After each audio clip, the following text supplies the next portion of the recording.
you'd be surprised if you don't take that risk a couple times. But if you're always in the back of your head, like they're going to leave me and they're going to start their own coating business, then they will.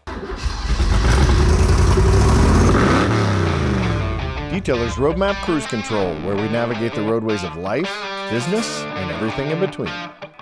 We are live. This is Kevin Davis from the Cruise Control Podcast. We are coming live. It's Tuesday night. We are here with the IGL Coatings Dream Team, Mike, Karlen, Dustin, Jackson, and of course, everyone's favorite, Chris Giovanni, the one and only favorite. I'm not sure what favorite, but favorite of something. So appreciate you guys joining. Our favorite. He's our favorite. We love Chris. I was jealous because I saw he was with Gary V this weekend, and dude, he got his question answered. I was second to next in line, and Gary had to go to a Jets game, so I didn't get to ask my question. But Chris asked a great question, was very engaging. Talked to Gary V for like 6 minutes, which was awesome. Wow. Yeah, did a great job there. So followed him for a long time, dude. I think he's amazing. He's an inspiration to all of us, really. Yeah, and he was really good. Tent Wiz, and what was the other company that co-sponsored that? I can't remember. Autobahn. Well, it was Autobahn. Okay. Autobahn. Yep. Yeah, so they co-sponsored that, and that was not cheap, but it looked like it paid off. So that room was packed. Paid off for us. It definitely paid off for us. You told everybody how much money you make. Oh my God! You did. I heard that. I did hear that part. I was like, dude, you need to negotiate rates here. Is this a good time for me to say I'm going to make this month payment? That's right. It was somewhere around 12 figures. I don't know what that means, but your expenses are, really close right. Too, so. Yeah, low overhead, right? So let's, I want to abbreviate this because I want to have you guys back on the actual podcast, so we don't eat up too much time. Each of you guys, I want you guys to each give me kind of your quick superhero backstory, which is our thing that we do on the podcast, right? And then give us the story of IGL. I want to delve a little bit more into that because I think it's pertinent for risk mitigation and assessing risk and some of that, because like we said before we even started recording, it's like, dude, that's a lot of risk, right? And and so I want to talk more about that. But whichever one of you guys wants to start, just give me that superhero backstory real quick, and then we'll move on from that. Yeah, I'll take the superhero story first. Mike, you can grab the IGL brand. So Dustin Jackson, probably most known for owner of Detail Bookie. Been in the detailing business for 12 years now. Started one-man band under a carport. Serial entrepreneur, though. Before that, I owned storage businesses, I owned some software before that, built houses before that. Never worked for another company outside of one that had my name attached to it. So started detailing, but knew that I was going to grow a business out of it. Grew the business, needed some software to manage it, built some software, became really, really good friends with the guys at IGL, best friends with Mike Karlen. Fast forward 12 years later, here we are as owners of the IGL brand as well. So, a lot of background. With me running businesses, I'm still very hands-on. So I did, detailing for years by myself. As I was building a team, I was very hands-on in that, and ton of experience in the shop. I still go out in my shop and run my meetings every morning. And also, it's a passion, just as business is a passion to me. So that's kind of why I'm sitting here today. That's awesome. Before we move on, I do want to point out one thing that we talk about all the time on this podcast. And I've said this about myself. I'm a better business person than I am whatever business I happen to be building and running, because I'm the same as you, entrepreneur and all that.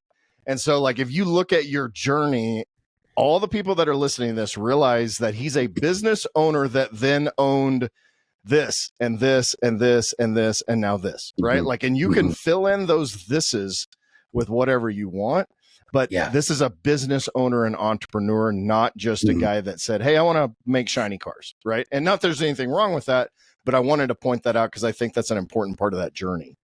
Yeah, and builder at heart. Like I like to take things that don't exist and put, make the, or build them, or take something that exists and make it better. And so that building aspect of things shows up when building a business. And so putting people in place, putting things in place, processes and all, that's the fun part for me. Yeah, me too. Mike? Mm-hmm. Yeah, my superhero story. I just married a good woman. That allowed me to do whatever I wanted to do. Same here, man. Mike, not the same woman. Right under the bus. not the same woman, but yeah, same here.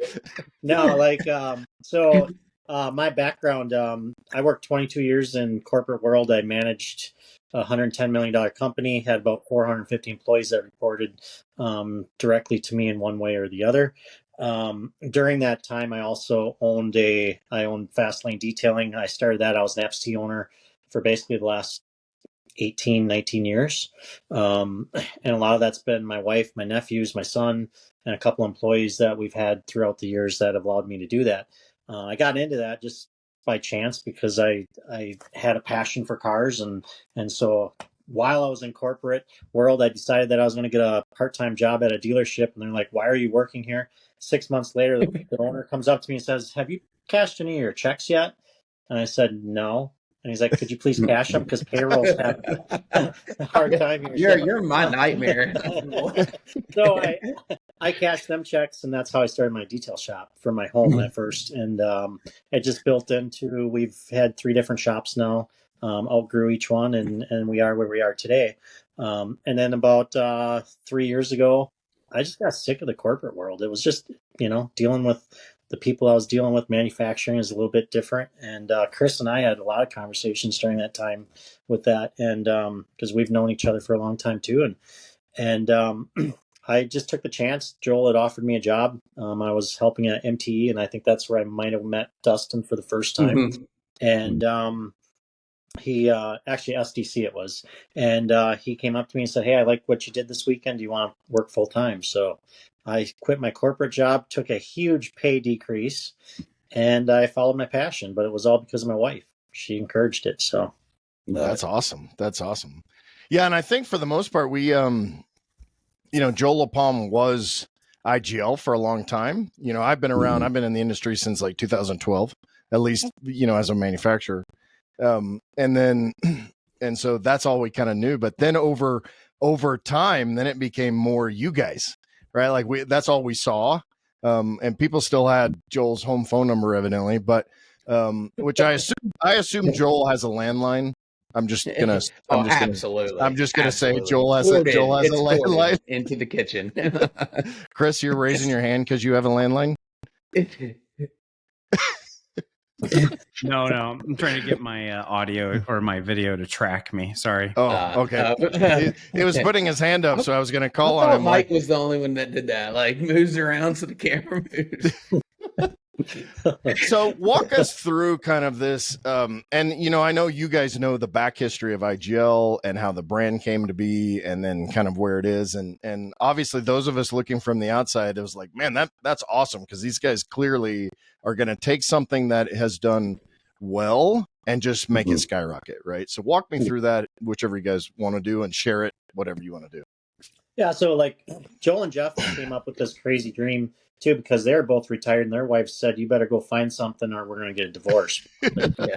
So they decided they're going to open a detail shop. And during that time, somebody came in and said they wanted a ceramic coating. And they're like, "What's a ceramic coating?" So Joel started looking at this, and he starts looking and he finds out what it is. And he reached out to one particular brand I won't mention, but they basically said, "No, we're not going to give you an account." Mm-hmm. So that really made Joel mad. If anybody knows Joel, he wants his way and he's going to get his way. So he reached out to Keon, and that's where he started saying, "Hey, can I buy some IGL from you? It's environmentally friendly, and it just seems like it'd be a good fit for us." And so, and they before we move on, Asia has had ceramic coating for what, 10 to 15 years before Europe and then the US even got it, right? Yeah. Mm-hmm. And in fact, a lot of ceramic coatings come from Malaysia or Singapore. That's where they are created. That's where they came from. Yeah. So at that point, Keong's like, "Yeah, but you need to order a minimum amount." Joel's like, I don't care, orders a bunch, and then starts using it and says, I want to become the distributor. And that's where it all started, was right then and there. So when Joel and Jeff took over, because there was already, that was in Canada, then they bought out the US. I don't know who the individual was, but when they bought the US out, they started with 15 installers, 15 or 16 is what they had. And today in our database, we have 6,200, to give you an idea. Now, it doesn't mean detailers, I'm a detailer, Dustin. Sometimes we change products more than we change our underwear, but hold on. I mean, we're talking detailers, so for those of us that are detailers, it could be that couldn't be that hard. I'll right. But kudos for saying, not every single customer of those buys every single day, every single week, every month. Right. A lot of these companies will say, "Oh, we got this massive customer base." Yeah, no, you got your loyal ones, what I'll say, and then you have the guys that they're just exploring, and they have 50 brands in their shelf, whatever works for you. We like to say fill a gap, but anyway, so that's where it all kind of started with Joel and Jeff. They brought it in, and they just had a good vision. I mean, if you follow Joel and Jeff, they have big hearts and they really wanted to help people. So I think they put together a really good team over the years, and people have come and gone, but overall they've kept that vision of that family, and that's what they really focused on was, hey, let's create a family. And we have to realize sometimes family members don't get along, and that's okay. Right. But that's what happens. Especially detailer family members. They are really, at each other.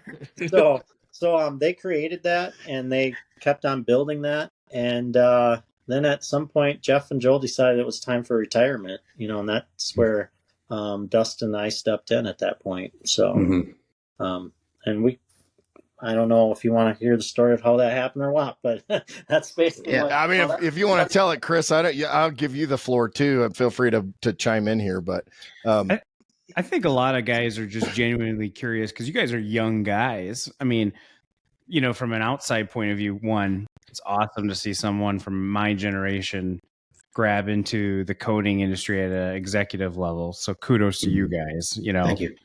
Usually see people older than Kevin. That's old, man. That is a bar. Thank you very much. I appreciate that. But I think a lot of people are just like genuinely curious, like how do you even structure a deal like that? It's not like you're walking in with loads of bags of money that you just have. Like how do you know that even? No. How do you know we didn't dig it out from under the mattress? There you go. It was that last lot. Those are more of those uncashed paychecks from. He's actually been working at that dealership this whole time and didn't tell anyone. Right. He still works there. So that last $1 billion lottery, that was actually Dustin that won. No, Uncle Sam. We did not dig it out from under, and I did not win the lottery.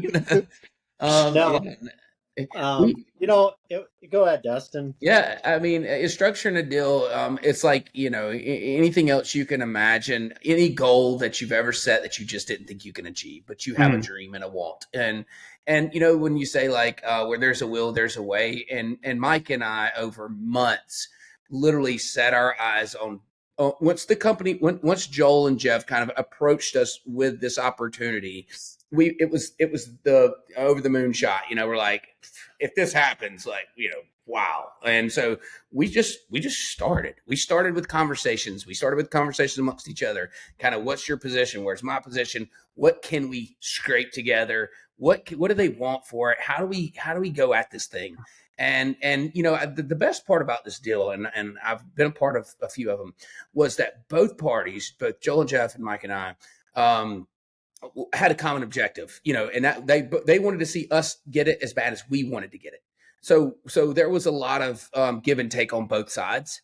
And so I don't think that there was many times throughout the deal, and it was months of us like feeling of like, okay, this can't happen. It was just like anytime we run into a roadblock, it's like, or a hiccup in that, it's like, okay, how do we get around this? What can they meet us a little bit on this side of that? Can we do this? So, it was a lot of long nights, long conversations with Mike and I, just really pulling thoughts together, and we got creative, and made it, made a deal work.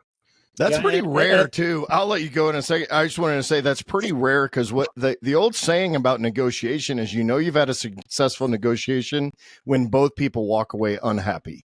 Yeah. Right. Yeah, Like yeah. that's that old adage. But like in this case, I love the fact that they wanted you to have it as much as you guys wanted it. So and go ahead, Mike. what it really was is, Joel and Jeff came to us, and their exact words were, "This is our baby."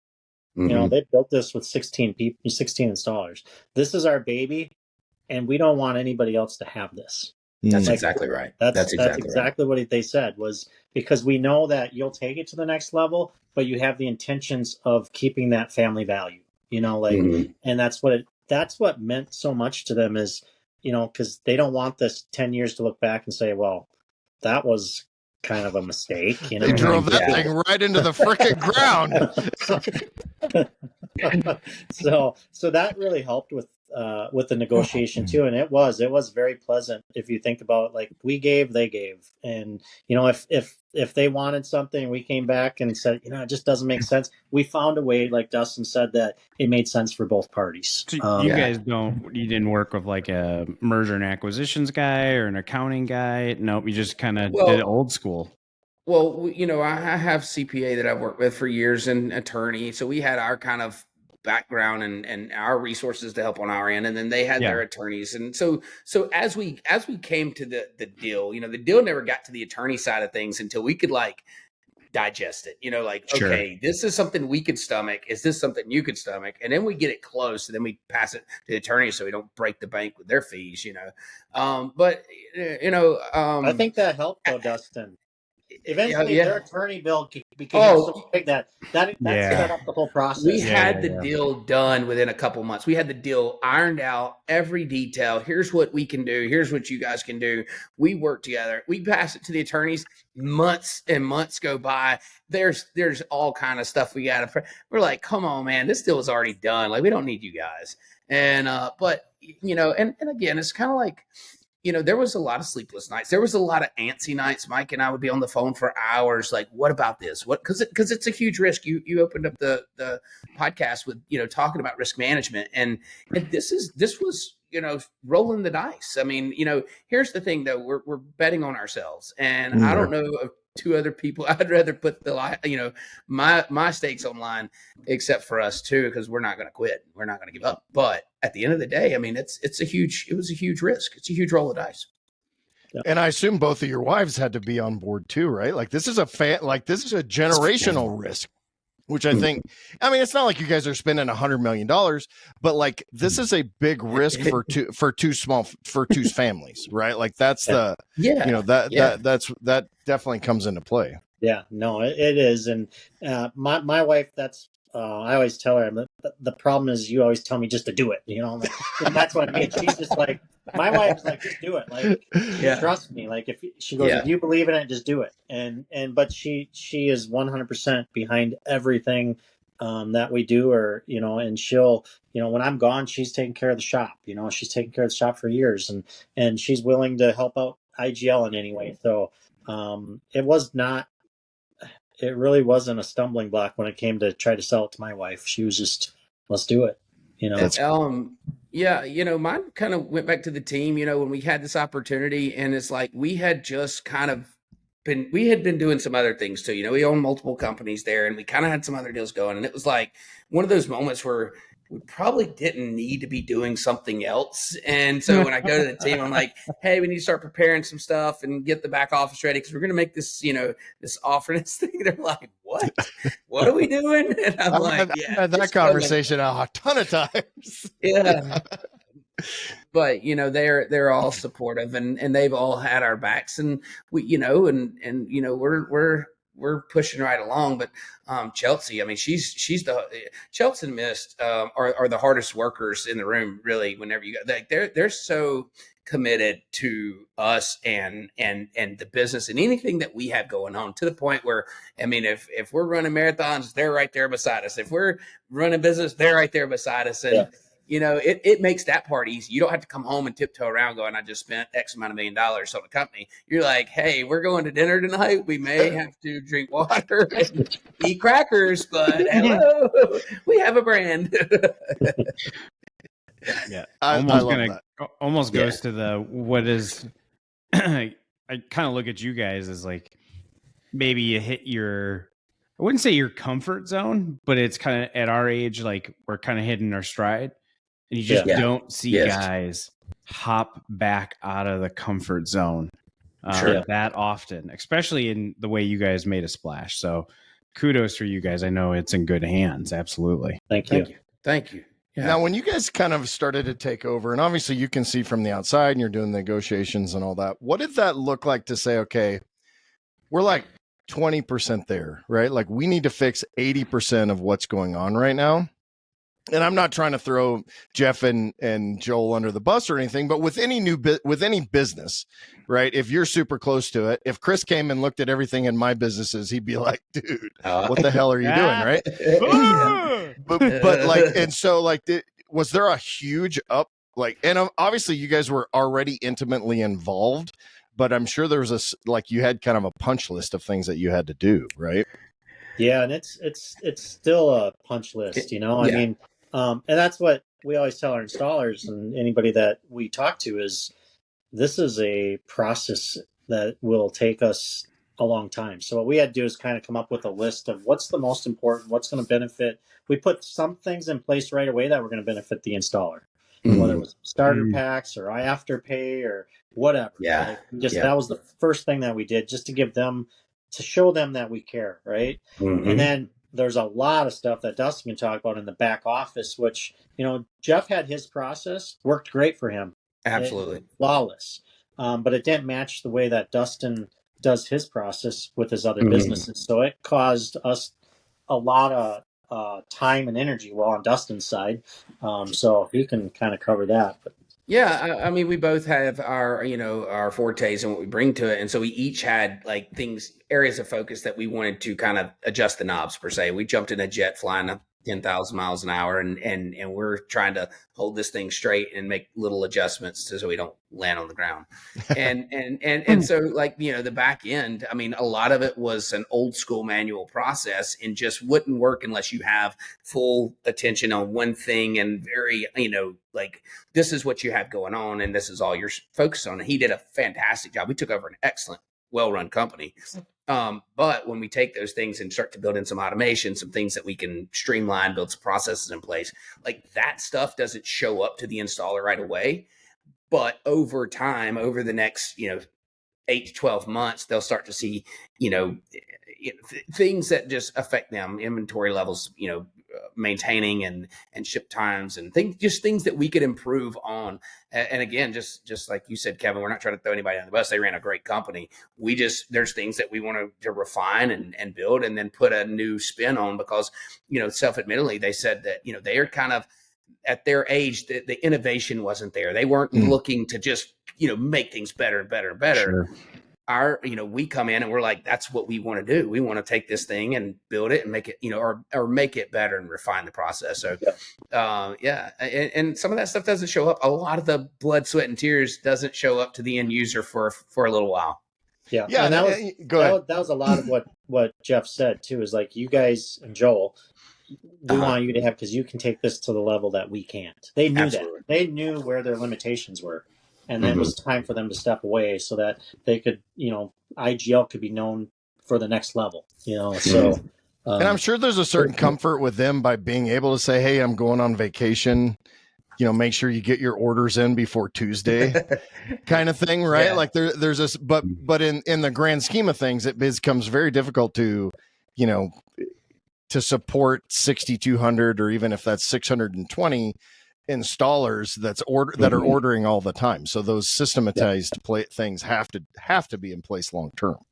Yeah, they do. One of the things, you know, we did when we first bought it was we had a meeting with you know, the top installers, and we've since refined that, listened to a group of ambassadors, and we asked them, the first question we asked is, what brought you to IGL? And the common answer was family. Like Joel and Jeff and the IGL team made us feel like family. And so when we had that conversation, we knew that had to be an area of focus, and that had to be one thing that couldn't get lost in the mix. And so you can automate, you can, put all the computer stuff behind it you want, but at the end of the day, you still got to have that personal connection. And that's something that Mike, excels at. I mean, I do too in a sense, but Mike, that's Mike's game, and he plays it well. Yeah, I mean, it's like with Joel. I've known Joel since I first got into the industry. Stop messing with your camera, Chris. And he's like, he just has that way about him, like he just. How can you not love Joel? Yeah, I mean, everybody loves Joel. So, but Chris, if you're done playing with your video, do you have something to I'm just like learning all the new features to contribute? Well, he said family. I hit F and then it zoomed in all of a sudden. I was like, what? I don't know. Sorry, I'm not trying to screw you. But anyway, so Mike, you're more of you talked about, you're more of like talking to the individual installers all the time, and evidently end users that bought stuff on Amazon. Yeah. What is it that differentiates? So let's take the good and the bad side of that thing. So we talked about family. That's one thing that differentiates IGL. But obviously you guys have Aegis, you have great great products also. But how do you maintain that family atmosphere and also not spend an hour with a $36 revenue source, because it's just, you just can't sustain that over time, right? Because it's just not good ROI for time. So how do you, how does that work? Yeah. So, it's tough. It's something that I'm still learning, because one thing that not everybody can say that runs, companies or ceramic coating companies, there's some out there, but like, this is a passion of mine, right? So it's just in my blood to want to help people with that problem. So that's part of what I'm learning is like, hey, I need to kind of sit back and sometimes pass this on to somebody, maybe somebody else. We have a group of 15 ambassadors. Maybe it's something where they can. The other thing I'm learning is like, you get that $36 Amazon buyer. We have TDS sheets. We have TDS scans on every single product. Has a QR code with a TDS that they can scan. It's sometimes it's real simple to email and be like, hey, here's the TDS, read through it, and the answer's there. So just trying to streamline that a little bit versus the true people, the true installers that need a little more attention, because we do have a lot of products out there. Aegis takes up a lot of time because that's a product that people are going out there making real money on big projects that there's going to be questions, a lot of them. So and for brief people who don't know what Aegis is, can you just give a brief explanation of what that is? Yeah, so Aegis is our anti-corrosion graphene reinforced nanotube 2K system. So that's all. That's holy shit! I'm glad I opened that fucking Pandora's box. Sorry about that, guys. It's just this nanotube 2K fucking. You did it. I'm like, what it is a. Hold on, let me just zoom in on my camera. What did you say? It's a corrosion coating, and we call it. We don't like calling it coating, even though anything that we put on something is a coating. But what happens is too many people reference it as a ceramic coating, and it's not.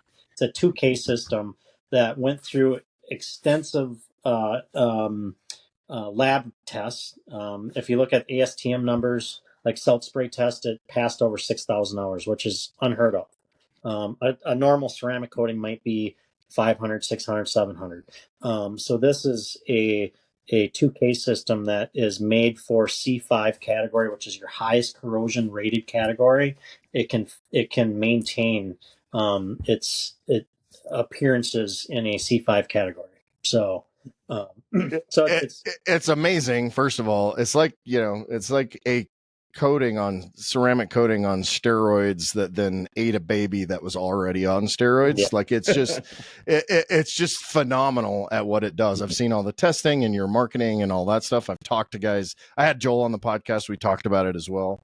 But this seems to be a viable departure from what I see happening overall in the ceramic industry, because we kind of went through the roof there for a while, and it's kind of tapering off with these 2,500, 3,000 X number of dollars for ceramic coating jobs, because the consumer's kind of gotten wise to that, for lack of a better term. But Aegis represents something that is like a complete departure for the rest of the industry. Hey, you know that little thing on your phone when you search and you say business near me?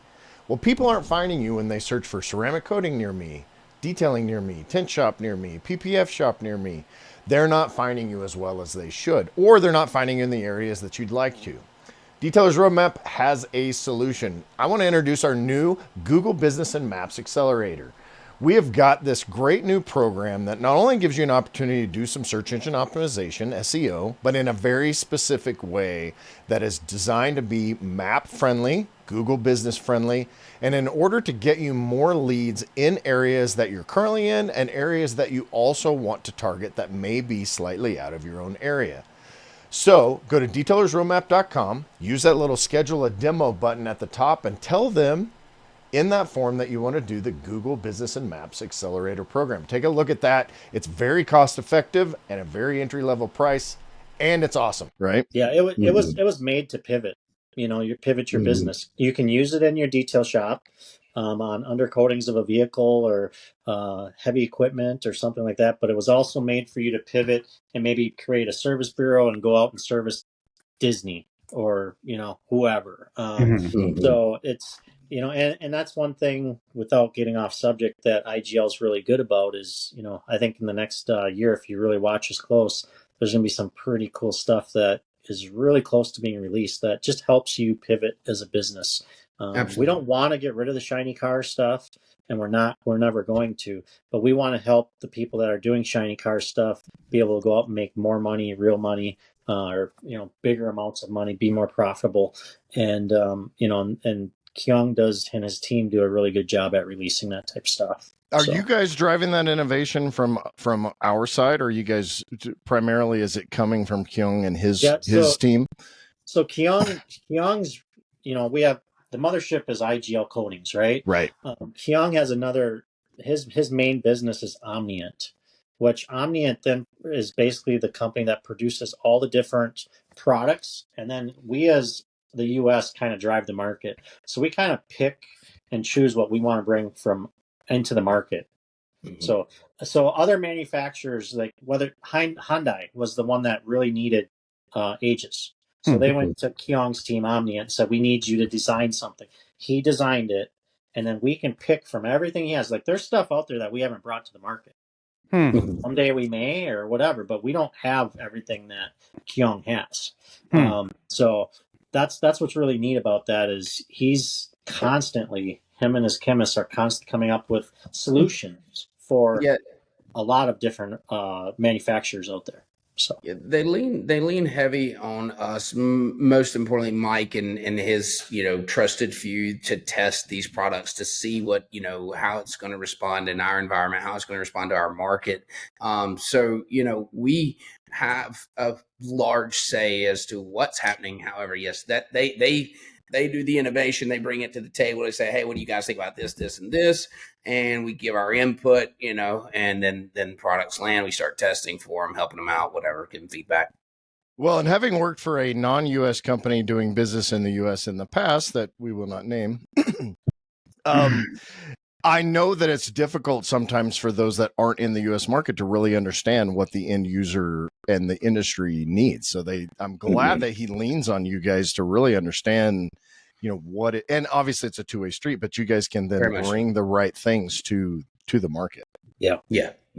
So a lot of the stuff that we bring to the market, like I've been playing with some stuff that well before we even bought the company, and I'll give feedback, and then Kyung will send us new stuff like, I didn't like the way this was, and we'll just go back and forth until we find what we like. And at that point we'll bring it. And it's years in a battery of tests, and nothing just rolls out, man. And that's something that, we know things that have been being tested for years, and we're like, please, like, let's get this, like, this is, this is industry changing stuff. And we're like, please, can we just get this like to market? And so like the stuff that's coming up, like Mike said, I mean, it's exciting, but we're sitting on our hands in a sense, since like okay, we know, like, let's get on with this. So it's exciting. Like this turned into this, Yeah, sure. Mm. Years. That's cool. So, Just curious from a installer side, I feel like the coating market's getting like, and I feel like we've been saying this for years, like it's just getting heavier and heavier and heavier. With that comes customer adoption easier, right? I mean, you probably had more people familiar with ceramic coatings this year than you did 6 years ago. What drives you guys from a side of like, Joe Blow can start an IGL, not an IGL, but a ceramic coating company and could buy some crap online on Fiverr or whatever, whatever, Alibaba or whatever. And obviously we know it's not the same quality, and obviously it's like websites, like what we do. There's difference of qualities, there's different levels of service.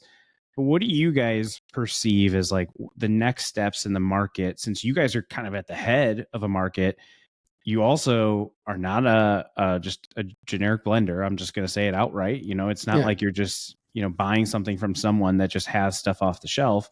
You guys are actually like leading a charge for an entire market, nonetheless.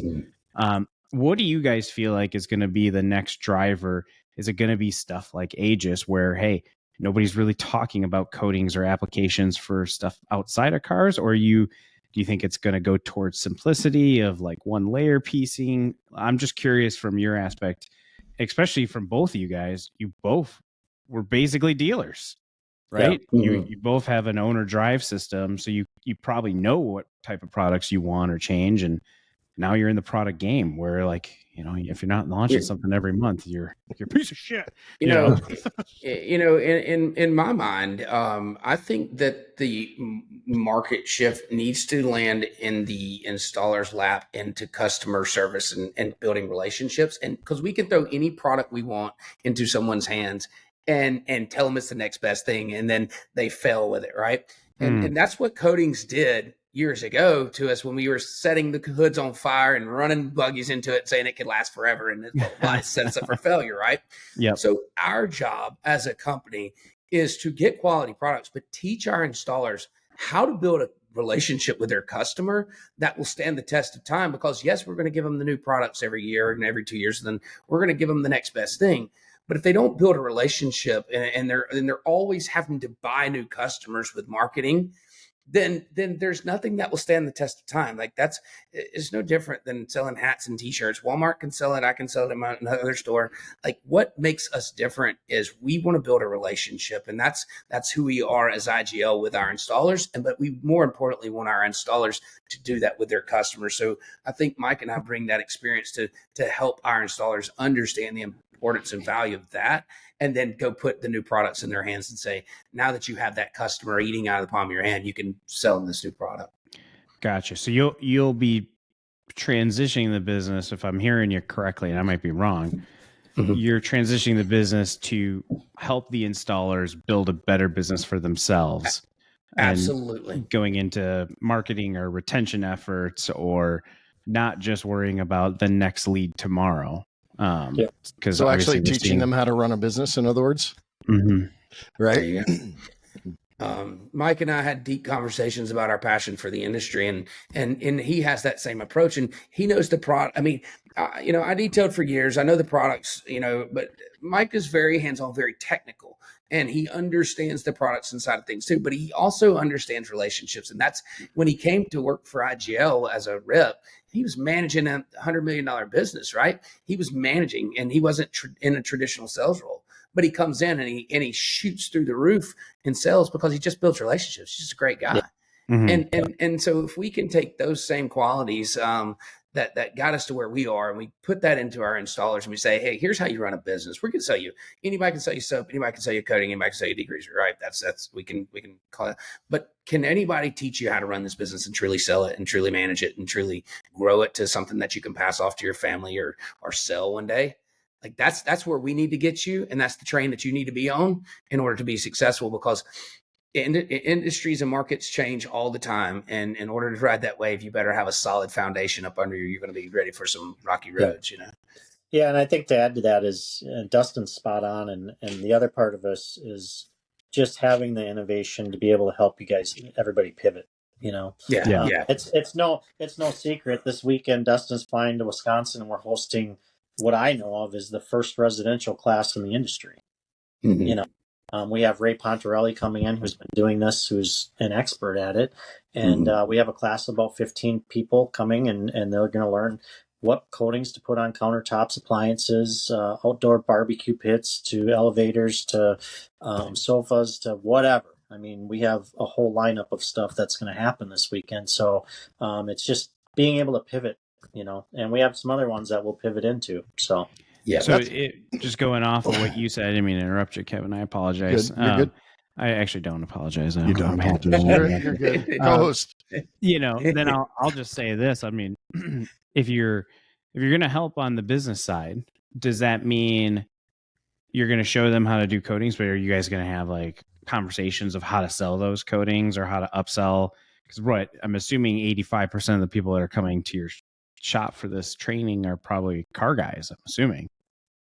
There's a mixture, actually. Yeah. Mixture. But yeah. I mean, the thing of it is if you get their car, you get their house, you get their car, you get their car, you get their house, you get their jet, you get their house, whatever, right? So we build them relationships with the customer, because you got to realize not everybody's going to come in and have their house coated, but the key is if you get that one customer that has the jet, has the nice house, that's going to spend it, you're already doing their car. Let's make sure we can do all the other stuff too. Let's make sure we can do the house. Let's make sure we can do their jet, whatever it is. Let's do it. Because now you have a customer. Them customers, like Papa Joel always says, you go on and you find the loudest person in the room, right? You go coat their vehicle. And then they're going to go tell everybody. Them are the people you want to get going on. Is if you can get a customer like that, they're going to go tell all their friends who have all the jets and all, everything else. So, so that's just kind of the key there is let's be able to do, if your mindset is there, let's be able to do a car, let's be able to do a jet, let's be able to do a house, and anything else that comes our way. Why do you think that the residential stuff? Because I mean, I can go back and think, we were seeing posts on, various detailers doing residential stuff in 2014, 2016. Why do you think that they sucked at it? Like, I mean, like, because if they had been good at it and they had been and the industry saw how much money they were making, you wouldn't need to be doing the first training in freaking 2024, right? I think what it is we got to thank the detailers. I mean, really, they did the cars, and I think eventually somebody said, "Can you do this to my house?" Even though some people were doing it, they just weren't successful at it because nobody thought about this. I mean, it had to have been a hard sale in 2014. Like, hey, I'm going to come coach your countertops, right? Yeah. I mean, you see the PPF is doing the same thing. They're going PPFing countertops. So I think it was the detailers and the ceramic coating companies that producing good product, and the detailers going out there doing a good job on the cars. And that elevated them to the next level, whether it was the jets, it was the construction equipment, farm equipment, houses, and who knows what else. Well, and you need good people too. Sorry, Dustin, but you need a good manufacturer in the background, because I remember saying, "Well, how do you know that works on my quartz countertop?" Yeah. Well, I don't really. I really don't know and so typically the manufacturer would be like, "Don't do it because I don't know if it'll work." Right. And so you have to have backing to say, absolutely, it works on quartz, granite, marble, or it works on granite and marble, but quartz is too soft, or, whatever those conversations are. But go ahead, Dustin. Sorry, I interrupted you. If we think, no worries. If we think about an industry that's made up of predominantly owner operators, like 1-man, 2-man shop, unit, whatever, one man, it's isolated. So how easy is it them to shift focus on something they're depending on paying their bills? I know I can coat cars. I know I can polish cars. Now I've got to shift focus, go start a new business, go build pricing, go build marketing, got to build sales process to do this, chase this new thing. Well, and so I think that's why it's slow grow. That's why we haven't got there. And we're seeing it now because the market softened up a little bit and coatings aren't as easy to sell. So now everybody's like, hey, we got to figure something else out. When your back's against the wall, it don't matter, owner, operator, or 100 people that's under you, you're going to figure out what you got to do to pay the bills. And that's why you start to see these pivots happening. And IGL is very supportive of that, because we have a product line that's been tested and proven that we can do this. And we've been sitting here waiting on a market to be receptive of that. Yeah. And you know, what's interesting is, like, you talk about manufacturer. Like, if I text Kyung right now, like, I just had somebody the other day, they want to know about the conductivity of ages. Jesus Christ! All I do is message. Sorry. I message Kyung, and within 2 days, he has a report and showing step by step the test that was done, and I can send it out to the installer. So that's what's nice about. I hope the answer was that it doesn't make things more conductive, and so every tractor out there, welcome. Hey, farmer, you're now sitting on a $250,000 lightning rod. Congratulations! That's right. Wear rubber boots and keep your feet on the ground. I understand that is like a legit question, but did that person who asked that, did they put up? Excuse me, I would like to just understand if the electricity of the conductivity. Listen, hello, can anyone hear me? I just was curious. It was probably a farmer that asked the question. No, it was actually, so it ended up being a large manufacturer that he's going to be doing business for. And they needed to make sure, you know, what is the testing of all the different, whether it be the salt spray or conductivity or whatever it may be, like, what is it? So we can supply, you know, anti-slip, you know, like, we had a hotel that said, hey, we want to put this in the pool area. How is it? We can provide that anti-slip test, which are all, if you go on our site, well, this is Ages, it's all ASTM testing, you know, so it's pretty cool to be able to do that. Yeah. You know? A follow-up. So, like, let's bring this back down, right? We're talking about risk mitigation, risk assessment. How do we bring this back to that, you know, one or two owner operator, maybe a couple of employees, right? As they're looking, and let's just really simplify it, like adding new services, expanding new services, or expanding their services, maybe even, you know, acquiring a tent shop, you know, all those kind of things. Like, what kind of advice are you guys giving to them? Because obviously there's probably not a lot of people listening to this beyond probably the four of us saying, hey, we're going to go out and buy a business, right? Like, that's typically not your average small business person, but we can bring that back down to some of these other, and I just call it risk assessment, risk mitigation, and really diving into that. Yeah.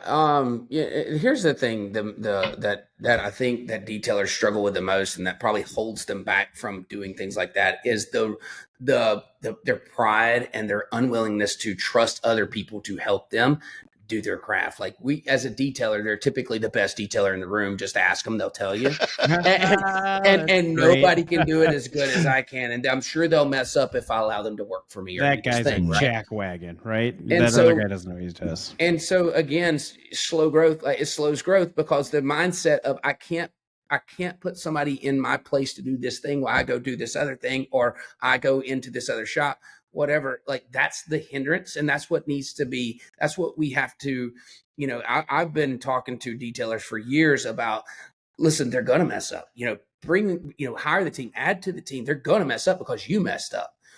Teach them that it's okay. Teach them the process, learn, how to fix it, and then move on so you can grow into other areas, other markets. Think about buying businesses and things like that. But again, you got to run it like a business, and not to say that I'm just the best polisher, because, in a shop where there's one person and you're the best polisher, competition is not real stiff around there. So like, I think that's, to me, and I don't know if that really answers the question, but I think that that's probably what hinders that the most.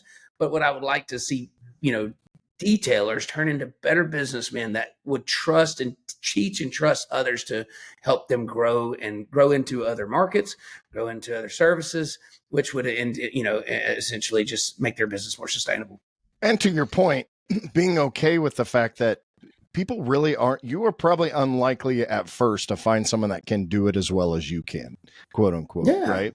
And be okay with that. But you end up finding over time that they are either as capable or more capable than you anyway. I know Chris and I, we talked about this a lot at the trade show this weekend, and talking about in his business, and his joke is the more he gets involved, the worse it gets, which is not, which is not true. But, you know, It's and true. feel free to talk to that, Chris, but I want to hear from Mike too. So, yeah. So as far as risk assessment, I think what I've learned even over like my years with, you know, running the corporation is everybody's born a little bit different, right? They're instilled with something that you're going to have risk takers, and you're going to have ones that are just okay doing what they're doing, and they're going to do the same thing over and over again. You know, but we always have to remember, if it was easy, everybody would do it, right? So not everybody's going to do it. And I think that's okay. There's got to be that balance, you know, because otherwise we might have a lot of people that would be in a world of hurt because they failed, you know. So it's because we will fail, and I think that's some of that comes. I mean, I've seen some really young, ambitious people, but I think a lot of it just comes with age and mistakes, you know. And when that happens, you just know. Like I'm in the part of my life. I'm 44 years old. I was ready. Like me and Dustin had this conversation. Like, what if this thing goes south? I'm like, you know what? What do I got to lose? Like, like I have everything. Well, I have much to lose. Like, in mind. I mean, I have stuff that I'll lose, but it's all replaceable. Like my wife told me to do it, so let's just do it. Like, you know, so and I think I would encourage people, like, you don't have to take as big of a risk as what we took, but take small risks, and then you grow into the next risk. You know, get your comfort level up a little bit, and you do have to trust your team to be able to do that. I think we all forget that it took us a long time to master our skill. So, you know, the person that you bring in is not going to master it overnight. Just give them a little bit of time, and they're going to work everything out for you. So. Yeah. And in reality, when's the last time, you know, anybody listening here, when's the last time you made a bad decision and it killed you? Okay. Like, you know, we make bad decisions every day. We mess, you know, we fail all the time, but you keep, you know, and it's cliche, fail forward, you know, like, but you do that. Like you learn fast. When your back's against the wall, you're going to make it happen. And you just keep moving. You keep making decisions. You keep showing up every day. And those things kind of come out in the wash. You know, you try to do, you know, just keep moving forward. Yeah, unless you're standing on a ladder or something like that. Usually usually your poor decisions don't end in some sort of mortal injury. Chris, you and I talked a lot about that this weekend, so I know you've got something to say about it. Yeah, I mean, I just kind of echo what they're exactly saying, is that you know, if I was a new guy coming in the industry, I would probably look at someone like Dustin or Mike and be like, clearly they have a successful business. Why am I not there, you know, on the 13th month, let alone the 30th day? I just, I know how to coat and I know how to polish. And, you know, what they'll tell you is, you know, experience is everything. And I understand. I will say this, these young guys learn a lot faster than what we did. Yeah, absolutely. Boy, absolutely. I talked to more 30-year-olds who have $50,000 a month businesses than I did 5 years ago. And I almost don't think they give themselves enough credit in those scenarios, because I didn't see that many $50,000 a month businesses compared to today, or 100 or 150K. That being said, is like, I think the biggest thing for me to let go was in terms of like business and responsibility and pieces like that, is there's probably nothing better, absolutely nothing better than seeing someone who's under your employment just go at it, and you're like, damn, I never even thought of that. That is amazing. Or wow, they really, I mean, Pat's a better sales guy than me. Kevin's a better podcaster. Kevin's a better, you know, relationship builder than me. Melissa's a better director of operations than me. Like, it's when you find these pieces and these nuggets for people to love what they do, it's just part of the enjoyment of owning a business. And I'd say you'd be surprised if you don't take that risk a couple times. But if you're always in the back of your head, like, they're going to leave me and they're going to start their own coating business, then they will. Like, get that out of your freaking head, you know. Try and make business or your business part of like a Disneyland of employment, and it doesn't have to be all fun and games, but something magical happens when you make it enjoyable for them. They make it enjoyable for you. It's kind of a very compartmentalized relationship that occurs, in my opinion. Yeah, and kudos to you, Chris, because we had this conversation, how many years ago? We were both in the same situation. We had many conversations about, I wanted to leave my place, he wanted to leave his place, but neither one of us wanted to. And then I think we both left right around the same time. We left the same time within a month of each other. And so, and look where you are today. So that's amazing. Right. Just look at me. Look at me. You want to buy IGL? I love that, and I think building those teams and seeing other people be successful is really and using. I talk a lot about servant leadership in my life, and that really is what you guys are describing. Is you're serving your employees, you're serving your customers, you're serving your installers, and you're serving the world at large. And by serving others, that all comes back to you. It is not a quid pro quo. I had that discussion earlier today, but it really is when I think all of us here are really trying to serve others, and that's what differentiates us from somebody else, right? But we're doing our best, right? Yeah, absolutely. Yeah. So I want to, I know we've had you, we're rounding 55 minutes here, but I told Chris was like, well, what do you want to title this? And I was like, 75 easy, right? Because right before we got started, Dustin was taking a celebratory drink of water, which I think you spilled all over your desk, by the way. I did. I was expecting ice and just twirled it around.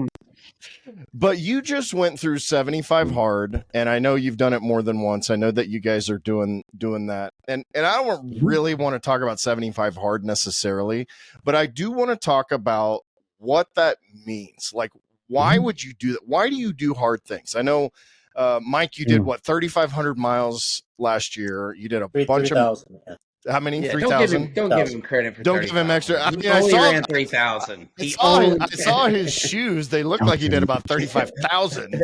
But like you guys, and I think this is what differentiates people like you from other people. And I have a bunch of friends that are kind of in this entrepreneurial space and marketing space and that kind of thing.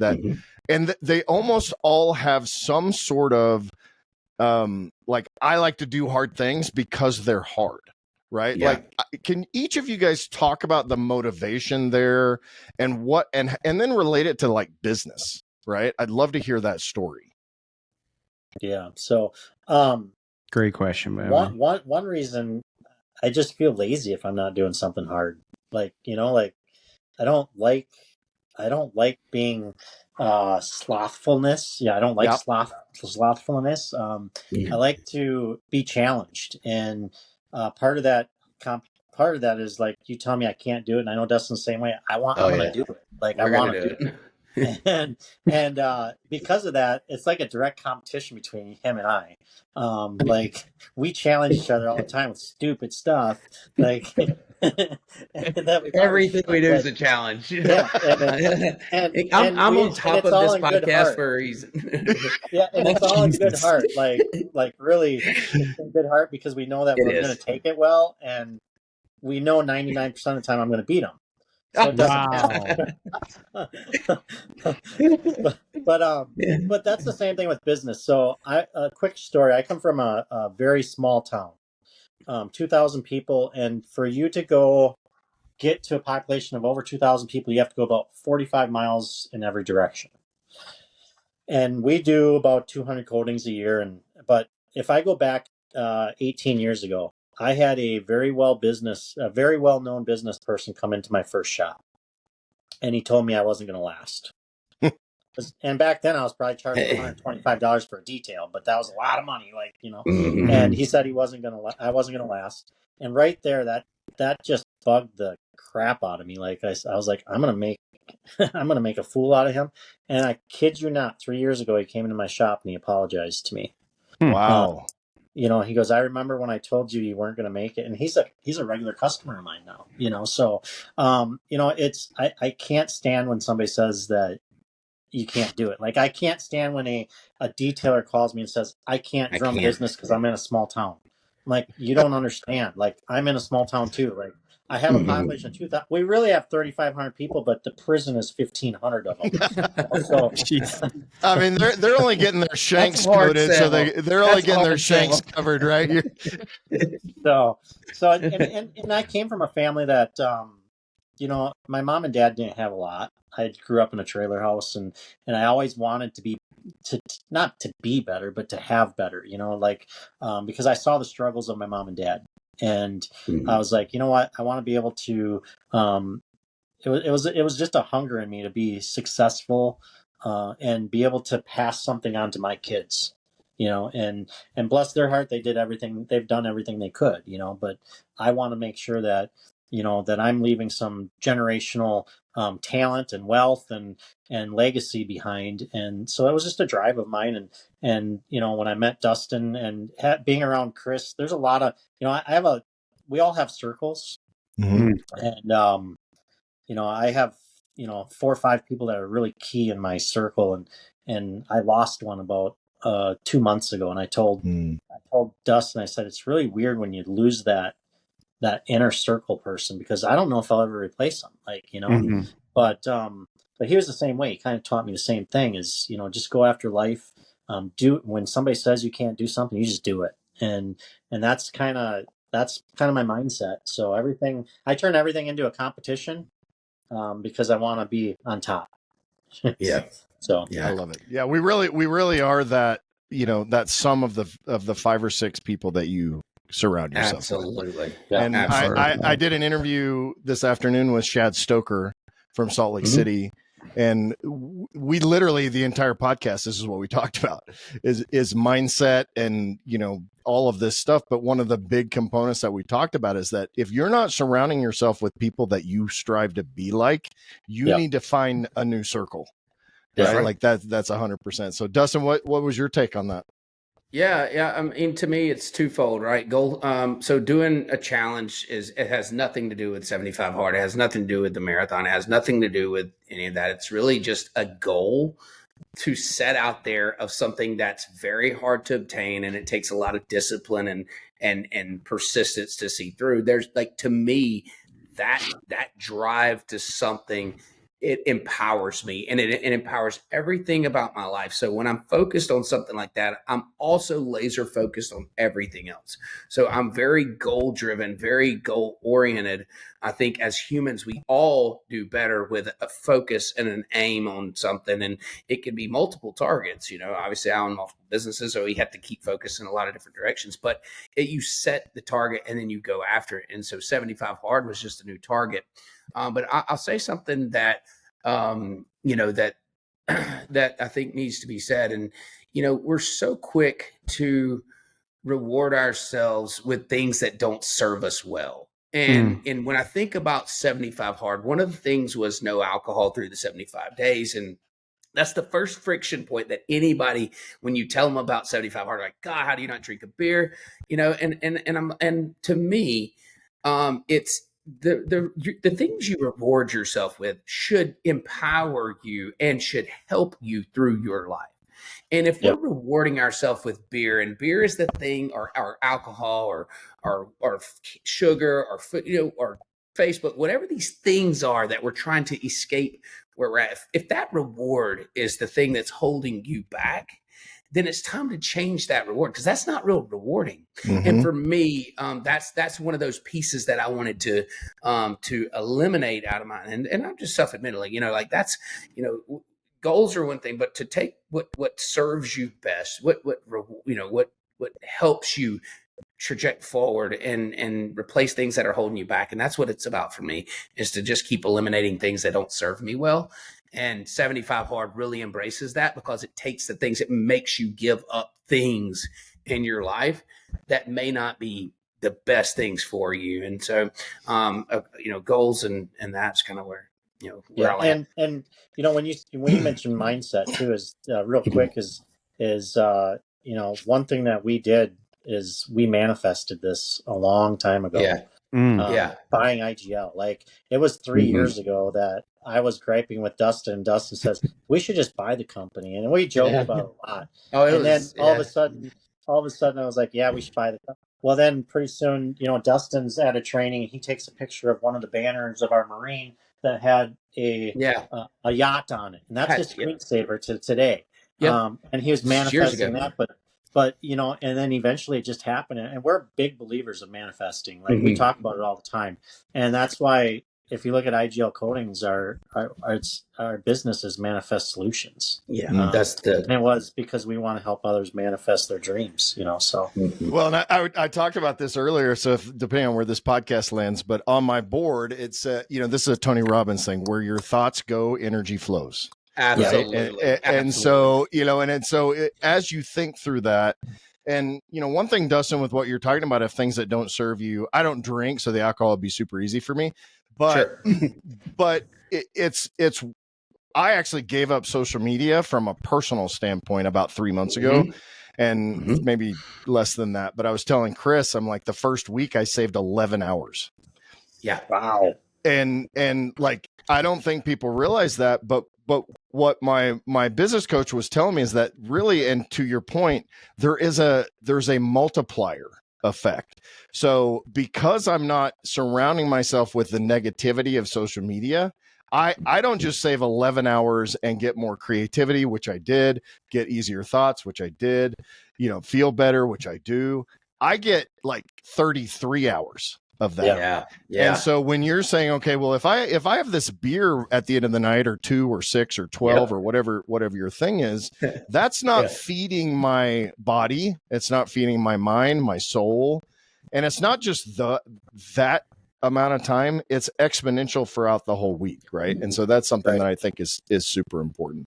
That's awesome. For sure. Yeah, I think all of us can take a look and say, what is one thing if I gave up right now that would instantly make my life better? And if you just had that hard conversation with yourself and gave that one thing up, you would see your life transition exponentially. So I got to give you up, Mike. I'm sorry. I need you to take him. No. Mike, No. I don't need any more Mike. Mike needs Chris too.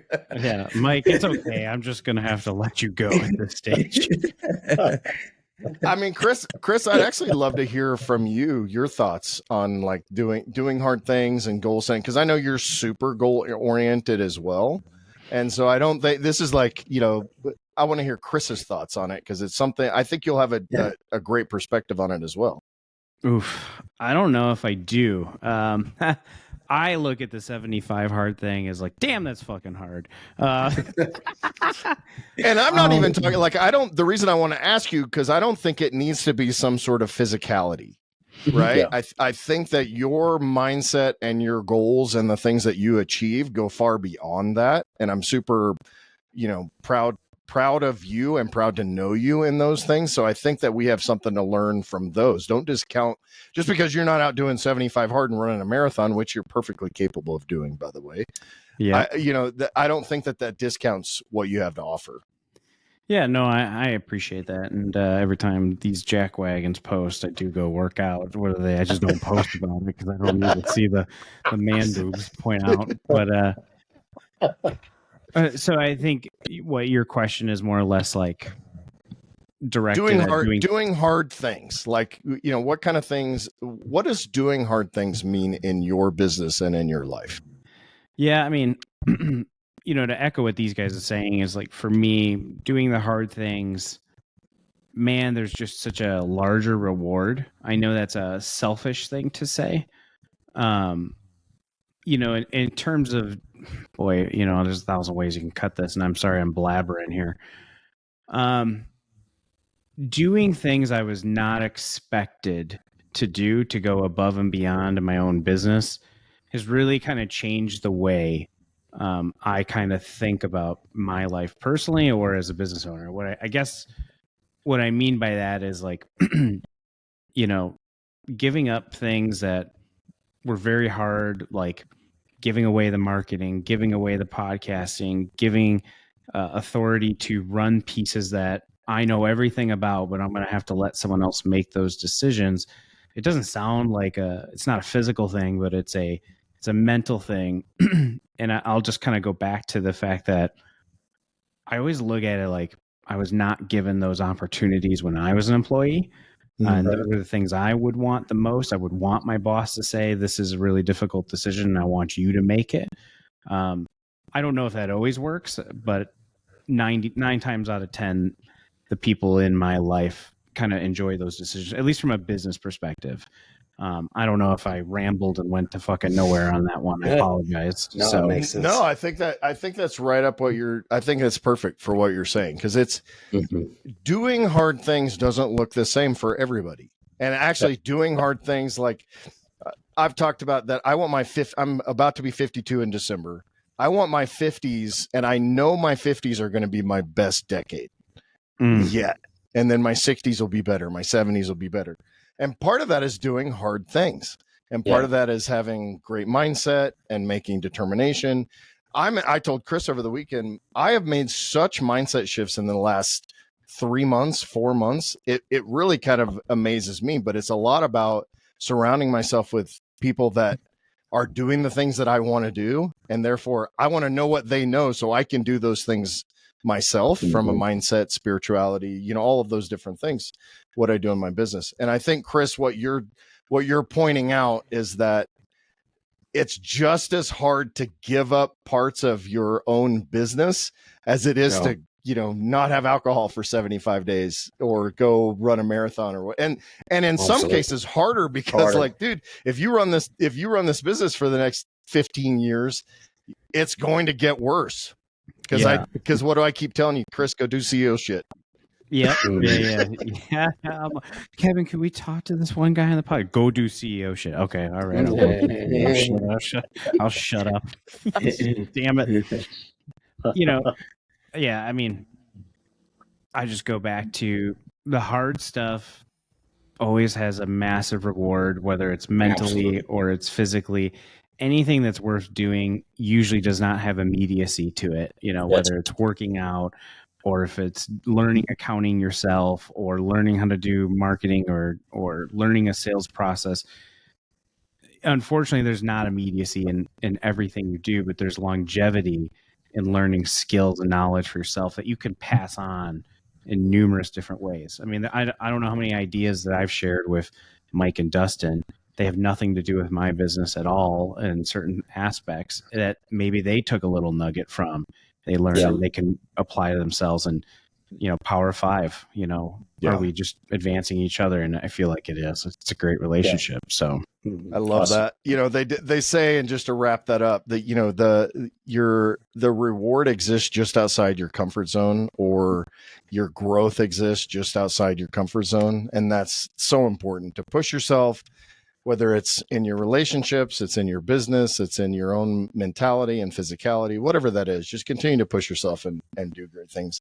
Guys, this has been amazing. Like we started the podcast earlier. We're like, I don't know what the hell we're going to talk about. And I go, dude, don't worry about it, because it will just come. This is my world, right? This is how we do things. And so I really appreciate you guys coming on board and sharing the story of IGL. I'm super excited to see how this thing progresses and how you guys continue to innovate in the industry, both from a personal family standpoint, really just building a team of installers around the US and around the world, really, but and really showing what two guys can do and come in and really just skyrocket it out. So how do people find out more about IGL and get in touch with you guys? I need your home phone numbers, your social security numbers, feel free to give your ABA and account number. Just go ahead and throw that in there, so.